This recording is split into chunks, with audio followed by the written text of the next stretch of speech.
Ladies and gentlemen, esteemed colleagues and honored guests from across the vast expanse of the Imperium, I bid you welcome to today's lecture here in the venerable halls of the Library Sanctus on Holy Terror. Today we delve into a topic shrouded in secrecy, mystery, and no small amount of controversy, the phenomenon known as Daemonhosts. Before we proceed, I must emphasize the gravity and sensitivity of this subject. The material we are about to discuss is classified and steeped in the shadows of forbidden lore and heretical practices. We must approach this topic with academic rigor and a staunch devotion to the principles of the Imperium and the undying faith in our God Emperor. Daemonhosts, as the name implies, are unfortunate souls, vessels for entities from the warp. These beings are not mere mortals, they are pawns, their bodies and souls usurped and twisted by demons, malevolent entities spawned from the warp's darkest and most corrupt reaches. Creating a demon host is, by its very nature, a vile and heretical act.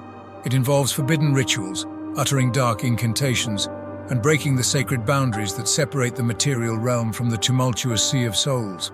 It is a path trodden by the desperate, the power-hungry, and those who have strayed too far from the light of the Emperor.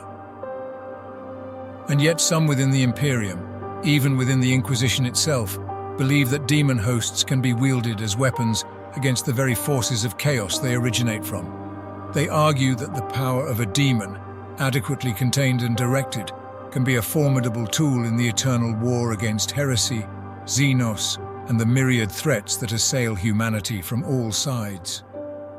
It is a controversial stance, and one fraught with peril. To dance with demons is to walk a razor's edge, and history is replete with tales of those who thought they could control the uncontrollable, only to be consumed by it. A clandestine chamber shrouded in shadows, hidden away from the vigilant eyes of the Inquisition. Within, a gathering of heretics, their minds corrupted by the seductive whispers of chaos. At the center of this profane assembly stands a sorcerer, a fallen servant of the Emperor, now a puppet of the dark gods. The air is heavy with the stench of sacrilege as the sorcerer begins the forbidden ritual.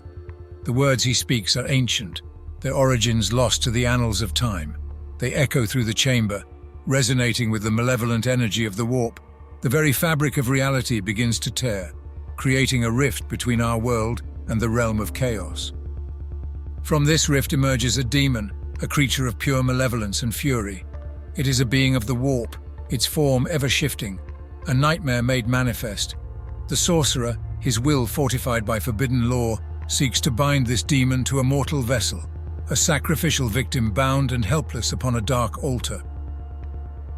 The demon resists, its essence clashing with the sorcerer's will. It is a battle of minds, a contest of power and determination. The sorcerer chants incantations of binding, inscribing arcane sigils upon the victim's flesh. With each word, with each mark, the demon's resistance weakens, its essence being forced into the mortal vessel. As the ritual reaches its crescendo, the chamber trembles with the power unleashed. The air crackles with eldritch energy, and the veil between worlds is lifted for a moment. The demon is bound, its essence trapped within the mortal vessel, now transformed into a demon host. Exhausted and drained, the sorcerer knows that he has treaded a perilous path. The demon host, though bound, is a creature of deceit and malice. It will seek any opportunity to break free from its shackles, to unleash its fury upon the world. For a moment, let us imagine that we stand on the battlefield amidst the ranks of the Emperor's faithful. The air is charged with the energy of combat, laser guns firing, and the roar of engines filling our ears. Into this cacophony of war steps a figure, seemingly unremarkable at first, but radiating an aura of malevolence and power. This, dear audience, is the demon host. Bound within its mortal shell, the demon is a prisoner, yet it is granted a portion of its true power, a sliver of its might in the warp. And with this power, the demon host can lay waste to the Emperor's foes. A demon host can unleash psychic energies that defy understanding. With a mere thought, it can rend the very fabric of reality, summoning warp storms and unleashing powers that can incinerate a man in his armor. It can twist the minds of the weak-willed, turning brother against brother, sowing chaos and discord within the ranks of the faithful. The demon host's physical form is just as formidable. It can move with unnatural speed, striking down foes before they can even react. Its strength is that of a dozen men, if not more, and its resilience is such that it can withstand wounds that would fell a mortal in an instant. Bullets and blades may tear its flesh, but the demon within will simply laugh, for it knows that its proper form is beyond such petty harm. A being of sheer malevolence and otherworldly strength, encapsulated within the confines of a mortal's form. The physical strength of these entities is unparalleled, capable of rending ceramite and crushing bones with ease. The limitations of human frailty do not bind them. Their movements are swift and lethal, a dance of death that leaves destruction in its wake. However, their prowess is not limited to mere physicality. Demon hosts possess psychic abilities that defy the very fabric of reality. They can unleash bolts of warp energy, incinerate foes with a mere thought, or manipulate the minds of their adversaries, driving them to madness and despair. Their connection to the warp grants them prescience, an ability to perceive the strands of fate and act with uncanny precision. But their powers are not solely confined to destruction. Demon hosts can also manipulate the material world in ways that defy explanation. They can pass through solid walls, disappear from sight, or bind the souls of their victims, trapping them in a perpetual state of torment. Their mastery over the warp allows them to bend the laws of reality, creating illusions that deceive the senses and ensnare the mind. Yet it is crucial to understand that these abilities come at a terrible cost. The mortal host is subjected to unimaginable agony as the demon wrests control, their very essence consumed by the entity that now inhabits their flesh. And while the demon revels in its newfound freedom and power, it is still bound by the chains of its summoner, forced to obey their commands, however begrudgingly. And let us not forget, the demon host is not invincible. The sorcerer who bound the demon may have placed wards and bindings upon it, restricting its power and ensuring its obedience. But these bindings are not infallible. If the demon host's master shows weakness, if the bindings falter for even a moment, the demon will seize its chance, breaking free of its shackles and unleashing its full, terrifying power upon the world.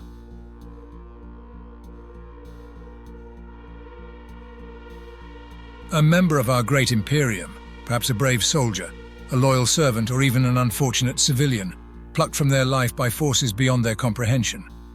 This individual, henceforth known as the host, becomes unwilling to participate in a dark and forbidden ritual. The process of binding a demon into a mortal host is a vile and torturous affair. Steeped in heretical sorcery and forbidden lore, the host's body and soul are subjected to unimaginable torment as the demon is forced into their flesh, their very essence invaded and violated by the malevolent entity. From this point forth, the host's fate is a grim one. Their consciousness is not entirely eradicated, but it is suppressed, pushed to the furthest corners of their mind, and forced to bear witness to the horrors wrought by the demon that now inhabits their body. In some rare cases, the host's mind may remain partially intact, trapped within the nightmare of their existence. A consciousness floating in an endless abyss, untethered from the physical realm, yet acutely aware of its existence. This is the initial state of a host when a demon takes residence within their body. The world as they knew it, filled with colors, sounds, and sensations, fades away, leaving them in a state of disembodied awareness. In this void, the host becomes an observer, a silent witness to the actions and power unleashed by the demon that has usurped their body. They see through eyes that are no longer their own, feel the surge of unnatural energy coursing through their veins, and yet they are powerless to intervene. The world they perceive is distorted, a surreal landscape painted with the chaotic energy of the warp. Reality bends and twists, creating a kaleidoscope of nightmarish visions and eldritch horrors. The boundaries between the material and immaterial blur, and the host is subjected to the raw, unfiltered essence of the warp. Amidst this maelstrom of chaos, the host can sense the presence of the demon, a malevolent entity that exudes power and maleficence. The demon's thoughts and emotions are an open book, a cacophony of dark desires and violent impulses that wash over the host, threatening to drown them in a sea of corruption. For others, the possession process may completely obliterate their consciousness, leaving nothing but a hollow shell for the demon to manipulate. In such cases, the host's soul is likely forever consumed by the warp, never to find peace in death. Demon hosts, despite the grave risks associated with their creation and existence, have been employed by various individuals and factions for multiple purposes. Often these are shrouded in secrecy and wrapped in layers of intrigue. Let us consider the radical inquisitors, those who tread the thin line between heresy and necessity. In their relentless pursuit of the Imperium's enemies, these individuals sometimes resort to harnessing the power of the demon hosts. They justify this dangerous gamble with the belief that they can control these entities and bend their chaotic nature towards the service of the Emperor. Take, for example, the tale of Inquisitor Kixos. This notorious figure bound the demon prince Cherubel into a mortal form, using its immense power to combat the forces of chaos. Kixos believed he could control Cherubel, but as is often the case with demon hosts, the line between master and servant blurred. The result was a trail of destruction, and ultimately, Kixos' downfall. From heavily redacted copies from the Inquisition, we can report that Cherubel, with his ability to peer into the warp, foresaw his liberation tied to Eisenhorn. Thus, he embarked on a subtle and insidious campaign of manipulation, steering Eisenhorn down a path that would eventually lead to his own release. He influenced events from the shadows for over a century, ensuring Eisenhorn's survival and descent into radicalism. Yet Eisenhorn was no mere puppet. He wielded Cherubel's power with a deftness that blurred the lines between master and servant.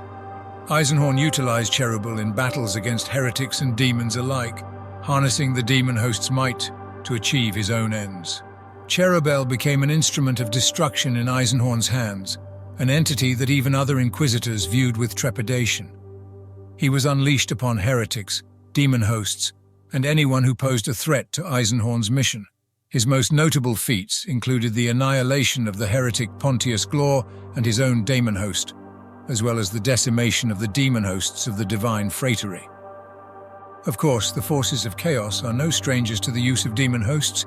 Heretical cults and dark sorcerers summon these entities to sow discord and unleash havoc upon the Imperium.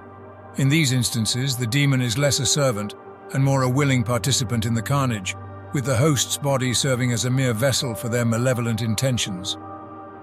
It is not just the radical inquisitors and the servants of chaos who have sought to harness the power of demon hosts. There are records shrouded in secrecy and locked away in the deepest vaults that speak of desperate Imperial commanders and rogue psychers attempting to wield demon hosts as weapons of war. These tales are fraught with tragedy, as the demon hosts, once unleashed, prove to be as unpredictable and destructive to their supposed masters as to their enemies. In each of these instances, the use of demon hosts follows a familiar and tragic pattern. A fleeting moment of control, a brief harnessing of the demon's power, followed by chaos and destruction as the entity asserts its will, leaving devastation in its wake. We have traversed the shadowed realms of forbidden knowledge, peering into the dark corners of heresy and the unhallowed rites that give rise to these abominable entities. We have borne witness to the tumultuous history of their existence, the myriad ways they are employed, and the indelible mark they leave upon our Imperium. Demon hosts represent a paradox, a convergence of divine power and demonic corruption. They embody the constant struggle between the forces of the Emperor and the insidious entities of the Warp. They serve as a stark reminder that even in our pursuit of righteousness, we are not immune to the seductive whispers of chaos. We have seen how even the most stalwart and devout servants of the Imperium can falter and fall, seduced by the promise of power and the allure of using the enemy's strength against them. The tales of inquisitors and warriors, ensnared by their own ambitions and the deceptive nature of the demon, serve as cautionary tales for us all. The price of tampering with such forces is steep, and history is littered with the ruins of those who believed they could master the demon and bend it to their will. The aftermath is always the same: devastation, corruption, and a trail of destruction that serves as a grim testament to the folly of such endeavors. Ladies and gentlemen, as we stand within the hallowed halls of the Library Sanctus, surrounded by the accumulated knowledge of millennia, let us take this moment to reaffirm our commitment to the Emperor and his sacred tenets. Let us resist the temptation of forbidden power and stand vigilant against the forces that seek to undermine the Imperium from within. In our pursuit of knowledge and understanding, Let us always remember the price of hubris and the perilous nature of our path. In the end, our faith, our unwavering devotion to the Emperor, serves as our greatest shield against the darkness